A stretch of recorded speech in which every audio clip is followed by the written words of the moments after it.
অনুভব আর বনলতার বিবাহবার্ষিকীর দিনে বনলতা অনুভবের সাথে সারাটা রাত একসাথে কাটালো, তা আবার অনুভবকে জড়িয়ে ধরে। হ্যাঁ বন্ধুরা, এটাই দেখতে পাবো আমরা আগামী পর্বে। আপনারা হয়তো ভাবছেন যে অনুভব বনলতার সাথে রুম শেয়ার করতো না, সে কিভাবে একসাথে এক রাত কাটালো, তা আবার বনলতার সাথে একই বিছানায়। পুরোটা জানতে ভিডিওতে লাইক দিয়ে চ্যানেলটা সাবস্ক্রাইব করে দেখতে থাকুন। কোণে দেখালো সিরিয়ালের আগামী পর্বে আমরা দেখতে পাবো অনুভব যখন লাজুকে ফোন করে তখন অনুভব যথেষ্ট ড্রাঙ্ক ছিল, মানে অনুভব মাতাল অবস্থায় ছিল।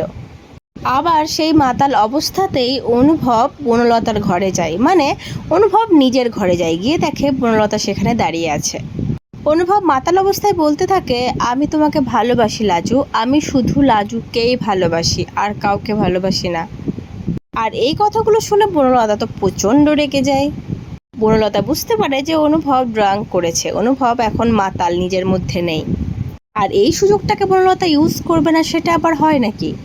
তখন বনলতা অনুভবের সাথে একই বিছানায় অনুভবকে জড়িয়ে ধরে শুয়ে পড়ল। আর ওদিকে অনুভব মাতাল অবস্থায় পুরো অচৈতন্যের মতো ঘুমাচ্ছে, মানে নিজের সেন্সে নাই।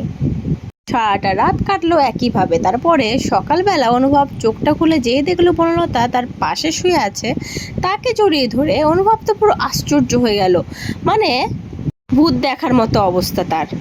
ভাবছে বনলতা কি করে তার বিছানায় তাকে জড়িয়ে ধরে শুয়ে আছে, এটা কিভাবে পসিবল হলো।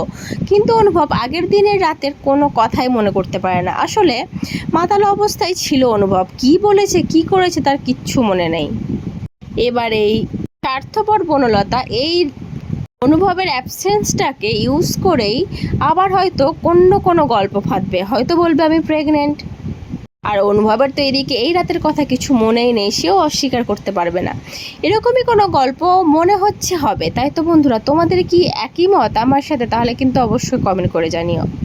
পরবর্তী আপডেট নিয়ে তাড়াতাড়ি আসছি, সঙ্গে থেকো, সাথে থেকো। ধন্যবাদ।